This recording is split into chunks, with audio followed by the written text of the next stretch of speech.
top stories tonight. President Bola Tinubu to commission 3 critical projects to deepen domestic gas supply.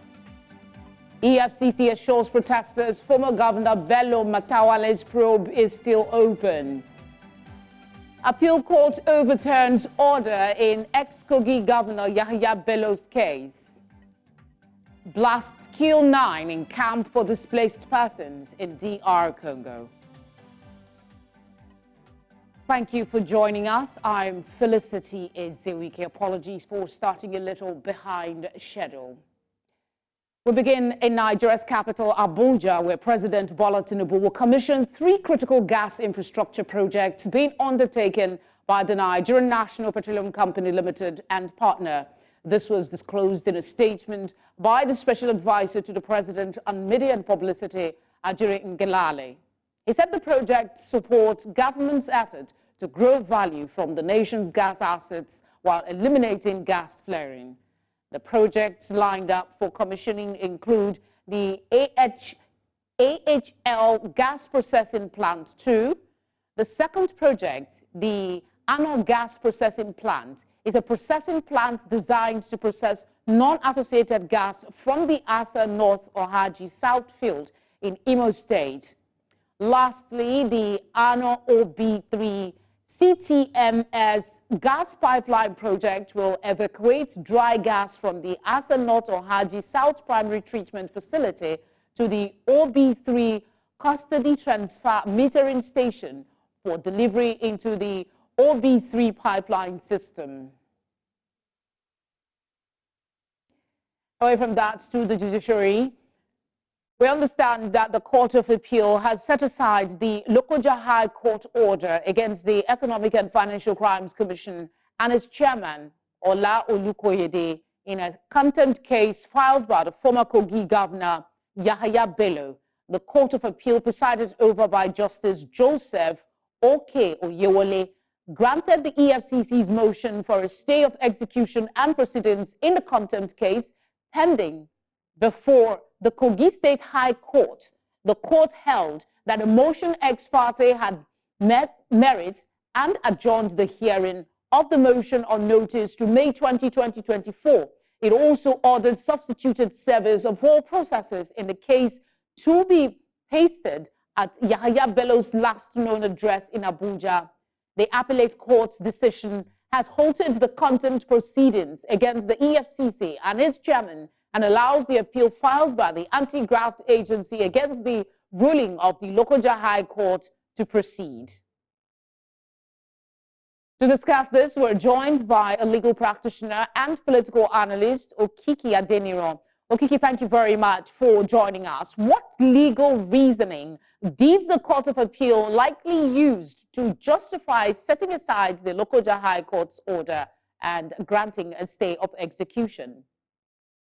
Well, thank you for having me. Yes, I believe that the legal reasoning that was used by the Court of Appeal was basically, Court of Appeal is a court which has the jurisdiction to overturn judgments such as order of the lower courts.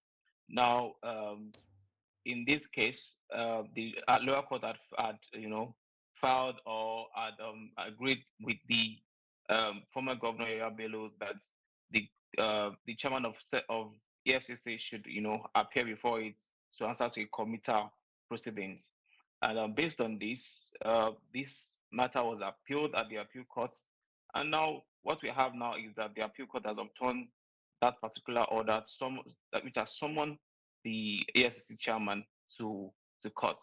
Now I believe that the court found merits in the motion that was filed by the EFCC and by the chairman of EFCC, and in this case, it means that the appeal court seen a reason why the chairman of EFCC should not be summoned to the particular court which he has been summoned to.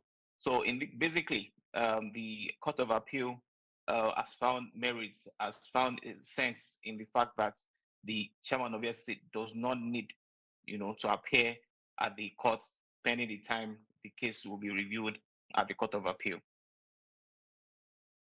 Okay, considering the procedural details like the adjourned hearing and, of course, the substituted service, what is the likelihood of a successful appeal by the EFCC against the Lokoja High Court ruling?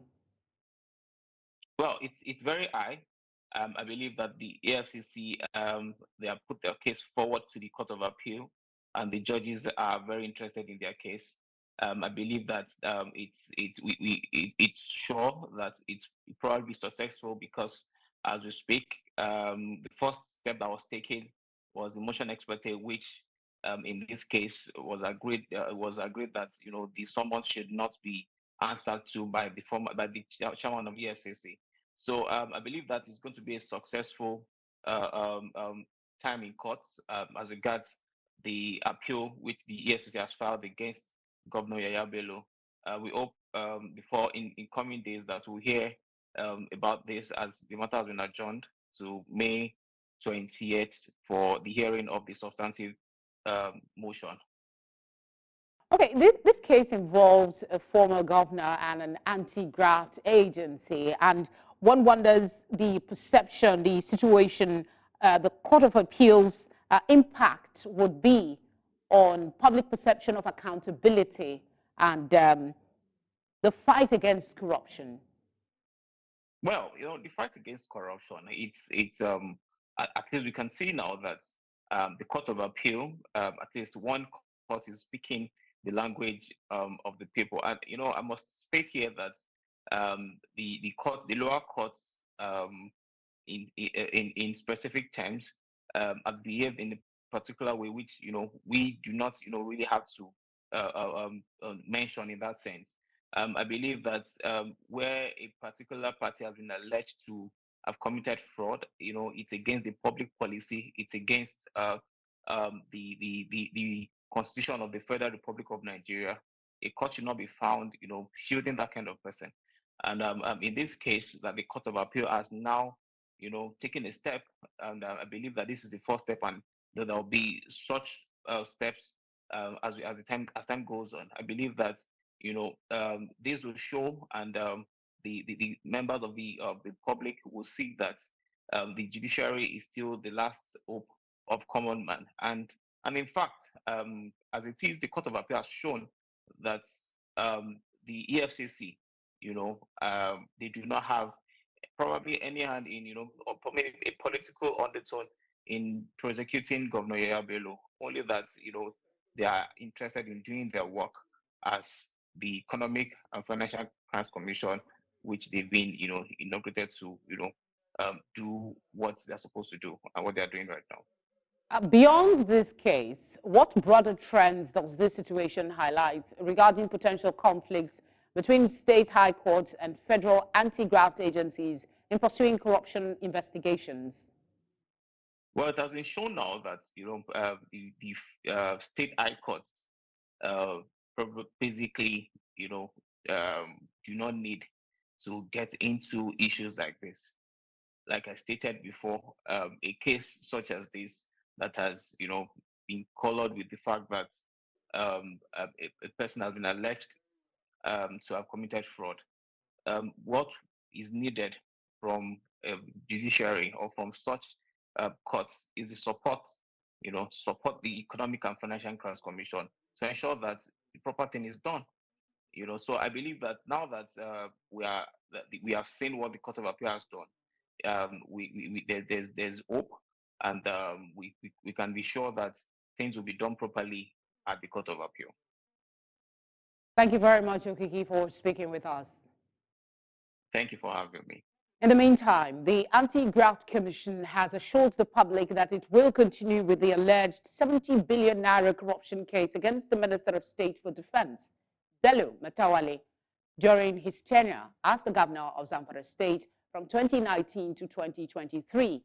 Acting Director of Public Affairs of the Economic and Financial Crimes Commission, Austin Azu, said this while addressing protesters under the aegis of the APC Akida Forum, who were at the Commission's headquarters on Friday to demand the reopening of the pending case. Abu told the protesters that once the EFCC opened an investigation it would not be closed and assured them that their demand will be looked into. Let's now tell you that the Federal High Court sitting in Warri, Delta State, has heard the 3 suits filed by the people of Okwama community in Urobo Kingdom, Ughelli South local government area of the state, against the federal government and the Nigerian Army, the Delta State government, and the State Police Command over the killing of 17 Army officers in Okwama community by yet to be identified persons and the wanton destruction of property. News Center's Austin Azu completes the report. The sad incidents of March 14, where 17 soldiers were ambushed and killed at the riverbank of Okwama community, Delta State, was triggered by military reprisal attacks that raced down the community. Declaration of the King of Ewu and others wanted, bringing pain and agony to the people of Okwama community.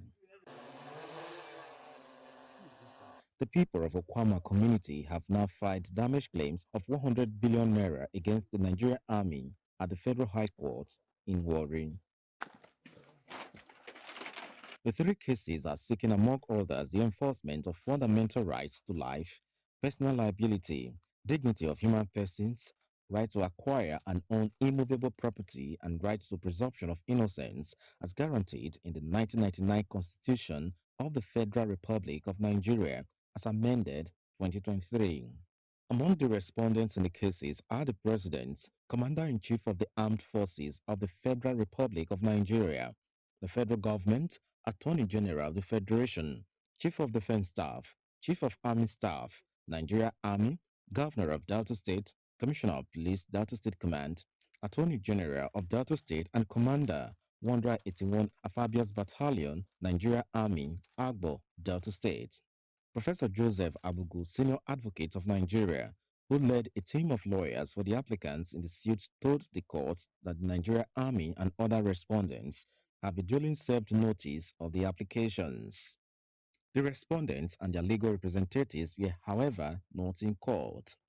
Speaking with journalists, Professor Abugu accused the Nigeria Army of invading and raising down Okwama community.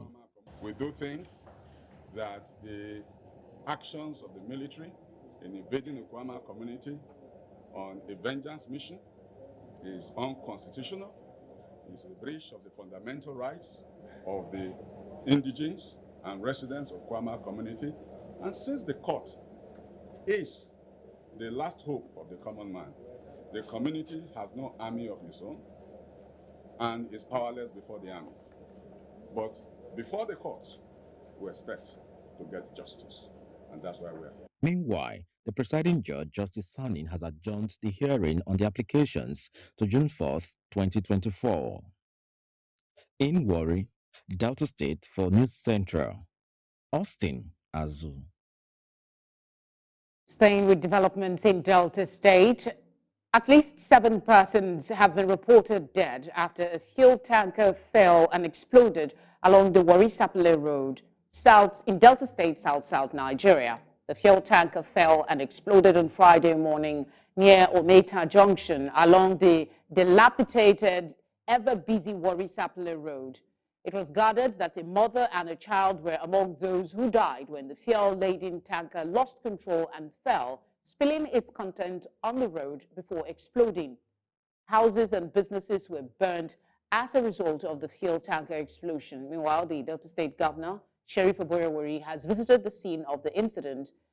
This incident is coming exactly a week after the tanker explosion in Rivers State that killed many, destroyed properties worth millions of naira. This morning, around the kind 10 o'clock, so when the rain went for, so we can't see the head of the truck, he just put come out. As he just put come out, now the back of the rock, small time, now the fire just catch. As soon as the fire just catch, now the fuel called the pump, people come they try to run, and this woman went in the front, he called this motherfucker run. So now he can't come back again. Say make call carry picking. As he can't come back, say make carry picking. Now the fire just trap over there. Now so the fire just burn, destroy the house, destroy the generator, destroy food. Both yonder, both that bar when they yonder, he destroy them. Destroy that lorry with the so kill a person for there. That boy try to run. 94 your meter there, kill at there too. Very, very sad incident. Commiserating with my colleague Rivers, what happened a few days back. This is state, very sad, very sad, very, very sad. To discuss this, we're joined now by our correspondent, Austin Azu. Austin, good to see you. Thanks for joining us. What's the situation like currently at the scene of the inferno? Has there been calm restored to a certain degree? Yeah, good evening to you, Felicity. It's very unfortunate that this morning these souls have to depart from planet Earth, not their wish. It's very unfortunate that, from what we gathered, that the tanker itself, divided into two, and they won't conveying the petrol, ran into the houses and burns down houses, dropping worth millions of naira, and human souls as well, gone very unfortunate. As it is at the moment, I think the state is mourning because if you saw the countenance of the state governor, Sheriff Obrevori, you understood the fact that it has been in a very, sorry state. And for all that as well, the incidents that took place today could be like traceable to as a result of the bad roads. I'm very familiar with that route. On Menta, down to Adeje, down to Elume Junction, even down to Sapele, you will see very deep potholes on the road, and you'll discover that some of these Starcan drivers don't even take cognizance of this because they are driving heavy duty. So it's very unfortunate that this incident took place where people are staying, and these 7 lives just have to live like that. It's very unfortunate. Now, the situation at Omenta at the moment has been a very sorrowful mood. Imagine a mother and a child, dying the same time. Very unfortunate. And Omenta and the whole state is mourning, and it has been in very bad state since morning, Quite despite the heavy unfortunate, downpour this really. morning. I know it's an unfortunate situation, but has there been any talk on how the people that are impacted by this tragedy could begin to maybe some sort of shelter for the people who lost property?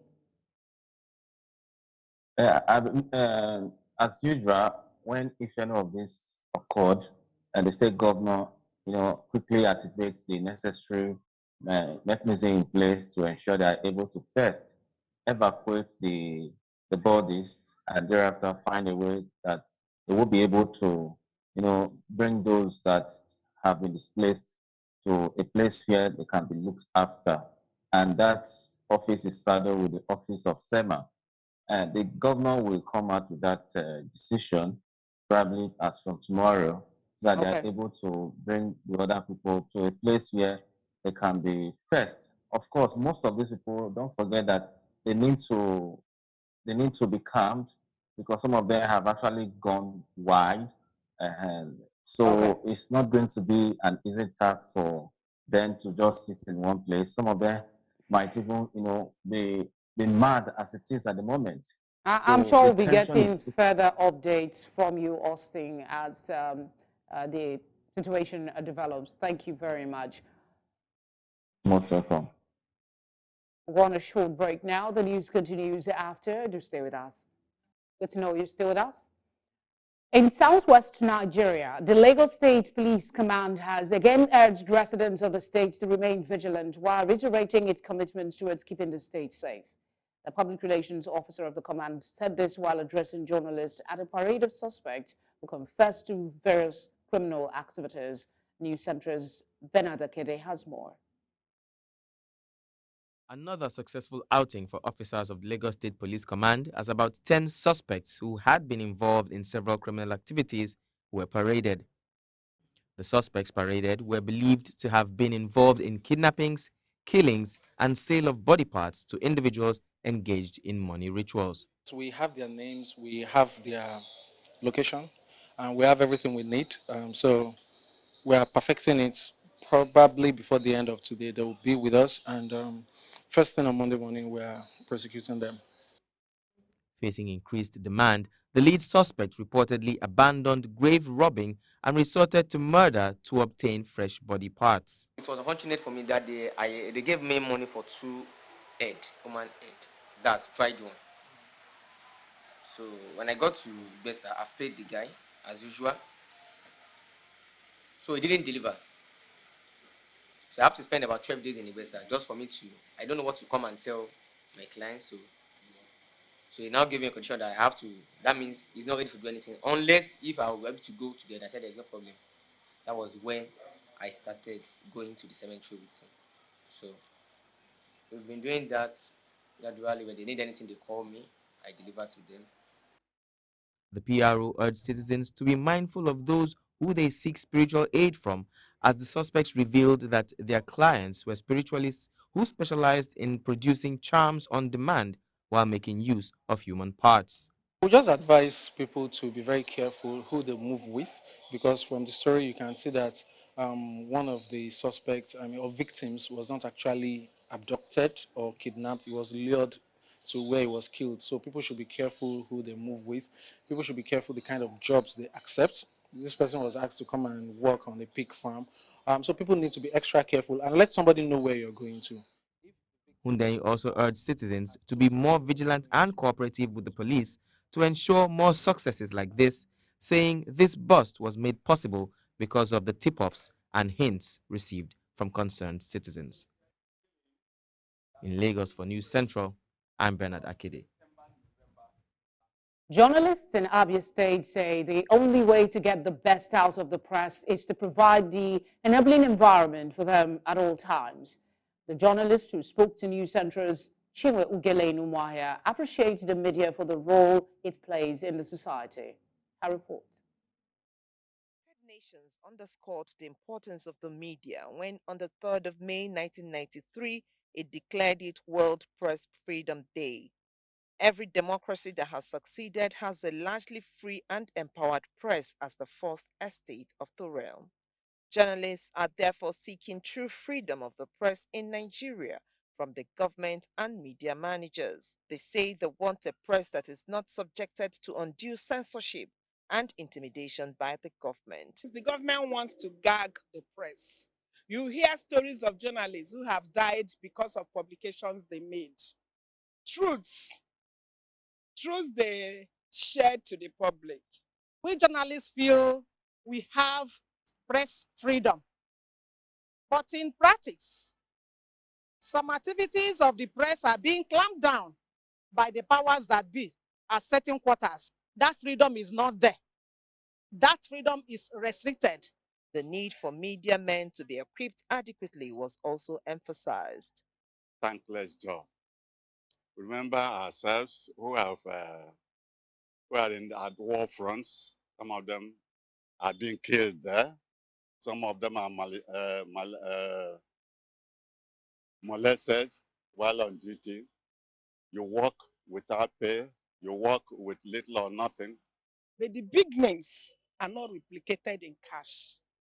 The journalists go about hungry, and it makes people to look down on them because they look like those who are beggars. When your salary is not paid, I wonder what you can do.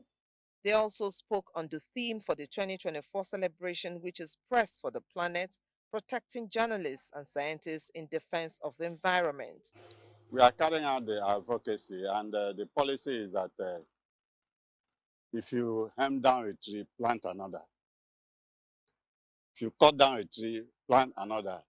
Time was when government insisted on this policy, but to my greatest surprise, governments are paying very little attention to climate.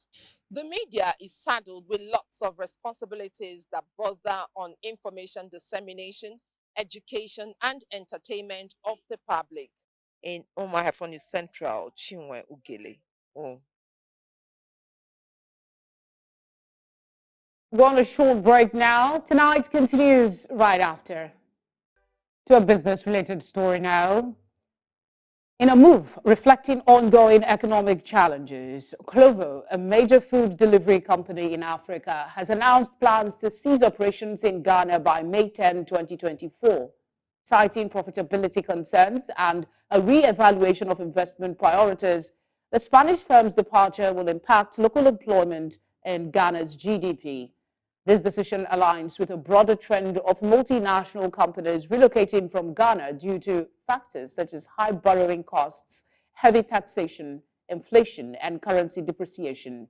The move underscores the urgent need for economic reforms to sustain investor confidence and stimulate growth. To discuss this, I'm joined by economist and data scientist David Yomode. David, thank you for joining us. You're welcome. Welcome.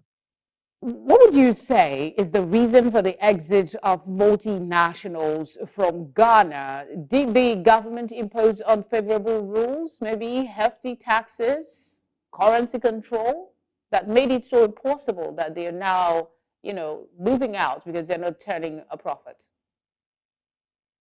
Good evening, and thank you very much for this opportunity. We are talking about the cost of doing business in Ghana. We are talking about the exchange rate situation. We are talking about unemployment. We are talking about the costs or the prices of goods and services in the economy. Now, these companies, before they were coming, they had the perception that Ghana is the best place to do business in the sub-region. They came, and then the cost of doing business in terms of interest rate has skyrocketed from 24% to 40%. Inflation has gone far to about 54% and now hovering around 25%. When before these companies came to Ghana, they were having a CD to dollar rate of about 3 Ghana cedis, 40 pesos. Today, if you need $1, you will need 14 Ghana cedis. So basically, these companies have looked at the economic risk, the financial risk, and then the other one has to do with the political risk. We are in the political season where very soon, after 7 months or in 7 months' time, Ghanaians will be going to the polls. And this election is going to be one of the most talked about in town as far as the fourth Republican constitution is concerned.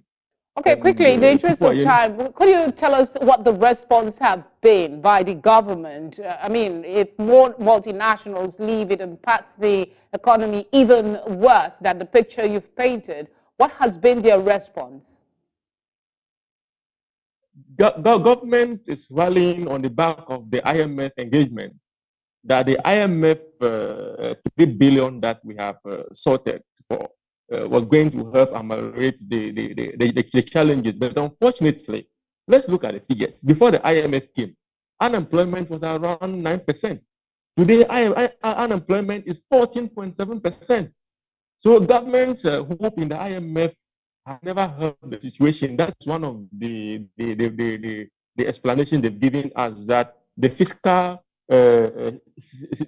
situation have been normalized. When indeed, they only adjusted the GDP of the country in response to the total debt stock, which reduced the debt to GDP ratio to about 66%. And then within 3 weeks, they've gone to borrow 136 billion, which has escalated the debt to GDP ratio from 66% to 72%. So they themselves, the explanation they've given us, all of them have backfired. Government has nothing to say now. The only way out is for the businesses to advise themselves. I guess they're taking their own advice and now running off. Thank you very much, David. We appreciate your time. We hope we can have a lengthier conversation. Okay. And when an efficient transport system connotes easy and unhindered flow of movement from a point of origin to a destination. Transport creates wealth, grows business, redistributes population while stimulating socio-economic growth and development. The transport policy of any nation should be designed to bring innovation, bridging the gap between theory and practice while ensuring that management practices are tailored to suit that environment, thereby promoting and accelerating economic activities. Multimodal transportation could be the key to unlocking the treasures in the maritime industry if properly structured and harnessed. At the moment, unfortunately and sadly, Nigerian government has not yet got a document we can refer to as transport policy, as nationally. Okay, so we expect that Nigeria should expedite action on getting one document that we can refer to as Nigeria's transport document. And then within the transport document, we will have the maritime policies, the air policies, the road policies, and all of that. And then every subsector of the transport sector will have its own theme and agenda, how to optimize the transactions in the transport sector. And then we'll be able to identify what do we need to actually optimize the system. I said before, infrastructure. Find out more about the role multimodal transport can play in ensuring efficient port operations. Watch Maritime Radar on Saturday, 7 p.m. with a repeat broadcast on Sunday, 1 p.m. here on News Central, DSTV channel 422, Star Times channel 274, and all other social media platforms. In Central Africa, at least 9 people were killed in explosions on Friday in a displaced persons camp on the outskirts of Goma in the war-torn Eastern Democratic Republic of Congo. According to witnesses, bombs fell on huts housing displaced people during fighting between M23 rebels and the government. After 8 years of dormancy, the mostly Tutsi M23 rebellion took up arms again in late 2021, seizing large swathes of North Kivu province, some 40 kilometers northwest of its provincial capital, Goma. The origin of Friday's blasts has not been clearly established, but government spokesperson Patrick Yahaya accused the Rwandan army and its M23 terrorist supporters of being responsible.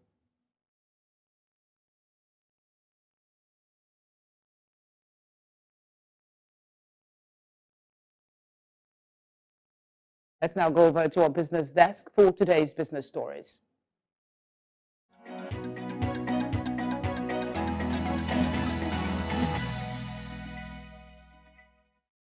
Business news in association with Money Master PSB, the easy way to master your money. Welcome to Business News. Shell Nigeria Gas SNG and your state government have signed an agreement to develop a gas supply and distribution infrastructure that will deliver gas to industrial and commercial users in the state. A statement released on Friday by Shell Nigeria's Media Relations Manager Abimbola Nelson disclosed that SNG will build and operate the gas distribution network, which will serve customers across Oyo State for 20 years.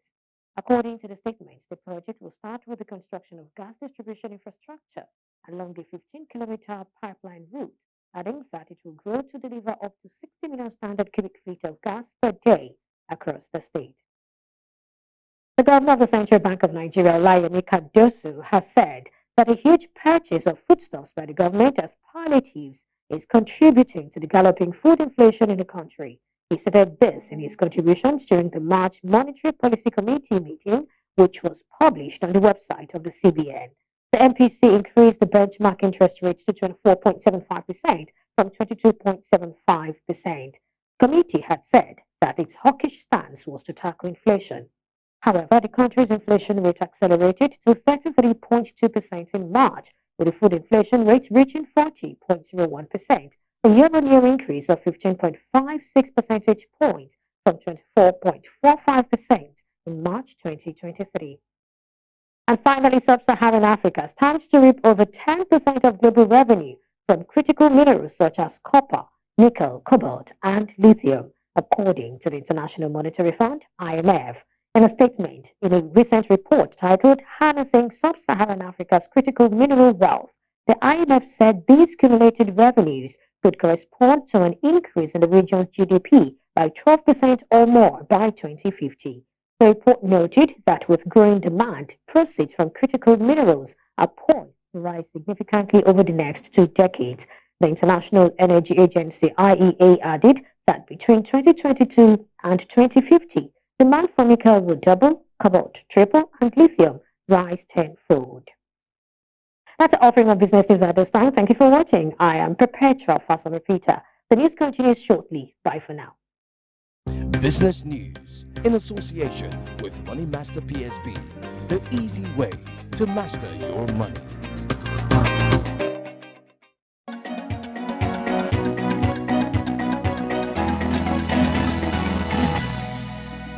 Up next is sports.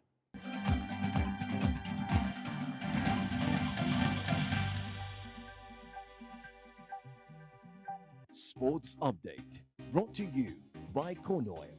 Corn Oil, we go the extra mile. In sport, Nigeria's under-17 girls, Flamingos, will have the advantage of playing their away match against their Burkinabe counterparts in the 2024 FIFA Under-17 Women's World Cup qualifying fixture on a neutral ground, with the world body having insisted that the Burkinabes cannot play in Ouagadougou as their home venue is not up to standard. The decision has seen the Burkinabes opt for the Malian capital, Bamako, where they will host the Flamingos on Saturday, 11th of May 2024, starting from 4 p.m. Mali time. The return leg will come up at the MKO Abiola Stadium, Abuja, on Saturday, on the 18th of May, starting from 4:30 p.m. Nigerian time. The Flamingos delegation to Bamako will depart from Abuja on Wednesday, the 8th of May. Still talking football, Nottingham Forest referee analyst Mark Clattenburg resigned on Friday, only 3 months after his appointment, saying his role had caused unintended friction between the club and other parties. Former Premier League referee Clattenburg and relegation-threatened Forest recently received widespread criticism for their reaction following a 2-0 defeat at Everton. Forest, furious at being denied 3 penalties at Goodison Park last month, issued a strong-worded statement after the game on social media, accusing the video assistant referee Stuart Atwell of being a Luton Town fan. Clattenburg described the refereeing decisions as a joke. Having been docked 4 points for financial breaches, Forest are 17th in the standings with 26 points. Away from football, tennis sensation Oyinlomo Barakat has added to a rising stock after earning slots to represent Florida International University in the upcoming NCAA Championship. Confirming the news, FIU said Barakat, an African Games silver medalist for Nigeria, was the school's sole representative in the singles event at the NCAA, and she would also play in the doubles category. This is the first time Barakat will be playing at the NCAA Championship since her switch to the United States. The NCAA holds an individual tournament for the top 64 players and a doubles competitor for the top 32 pairs following the actual team championships. Barakat will be participating in the NCCA Women's Tennis Championship singles in Stillwater, OK, from the 20th to the 25th of May 2024.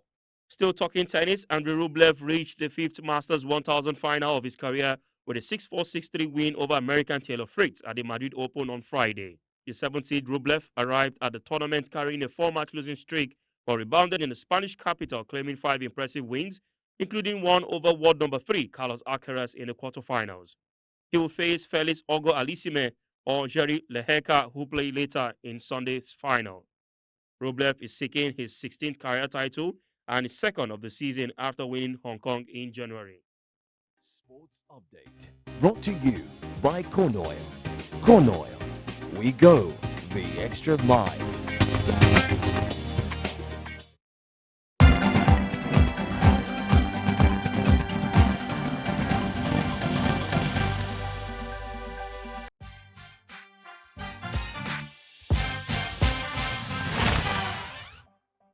Entertainment news in association with Glow Unlimited.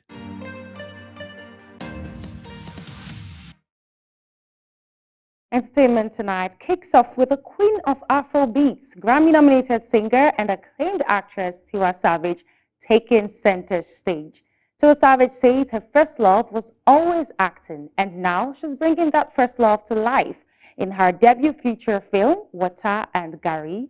News Central international correspondent Afua Hagen spoke to the cast and crew at the London premiere. Let's watch that.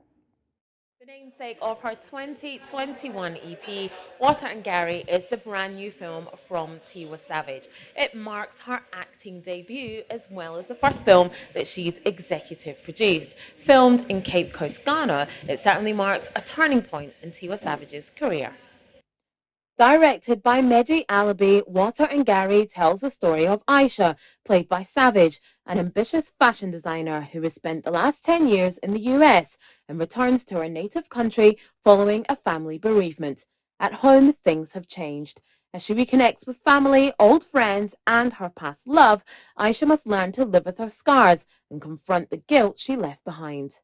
This marks Savage's debut acting role. She also served as an executive producer on the film and produced the film's soundtrack. It just feels like it's amazing. Like I feel like a little thought in my head can actually come to life and in this magnitude. So I'm just inspired. I feel like I can do anything. Director Meji Albi, who's collaborated with Savage in the past on music videos, took his team to the Cape Coast in Ghana to film the project, set in a fictional town called Eastside, inspired by towns and cities across Africa. Well, I mean, Cape Coast is the location, but the character in the film is a place called Eastside. You know, yes, we did film it in Cape Coast, and definitely has a place with a lot of, you know, cultural value and historical value, you know, and for us, you know, going there and filming was, you know, a little bit about, you know, reclaiming that space and making sure that, you know, we're making something that, you know, hopefully can make people look at the place a little bit differently, you know, as well. Alabi's first feature director role and Savage's first acting role is the first foray into Nollywood for both and explores themes of love, trauma and betrayal, themes that lots of us can relate to. Savage hopes that this will offer a different side to her artistry and will remind all of us what we're capable of when we dare to dream. Africans, we can do anything and we can do it at a high level. Water and Gary is available to stream on Prime Video from May the 10th. For News Central, I'm Afia Hagen in London. And that's all we can take on entertainment tonight. We'll take a short break, and when we return, we'll serve you with the latest on what's trending tonight. Entertainment news in association with Glow Unlimited.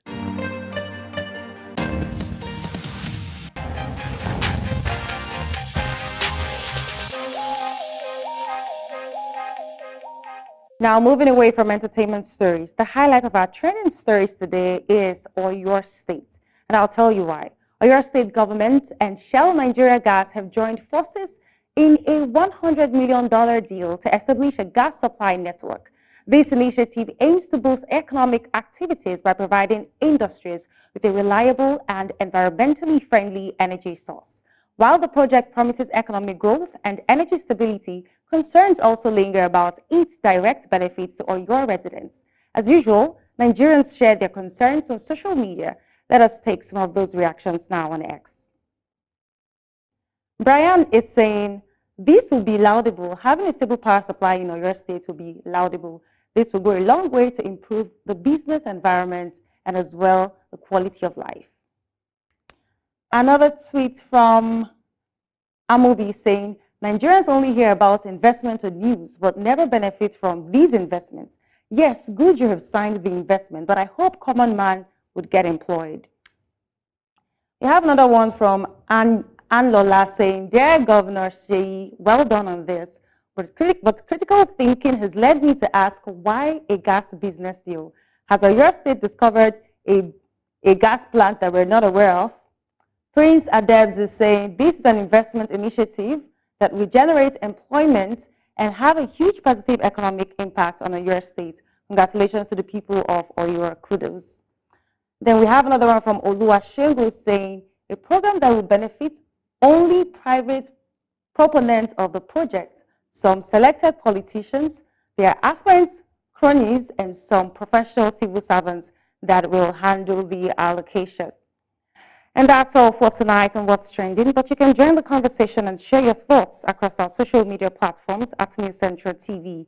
Thank you for watching. I'm Jadel Simon. And that's all tonight. But before we go, let's take another look at some of the major stories. President Bola Tinubu to commission 3 critical projects to deepen domestic gas supply. EFCC assures protesters former Governor Bello Matawalle's probe is still open. Appeal court overturns order in ex-Kogi Governor Yahaya Bello's case. We also brought you news that blasters killed 9 in camp for displaced persons in DR Congo. I'd like to hear from you. Please send your eyewitness reports to the number showing now on your screen, or you could follow us at News Central TV on all social media platforms for that. You can also watch News Central live on DSTV channel 422, Star Times channel 274, Apple TV, and on YouTube. Thank you very much for watching. Good night.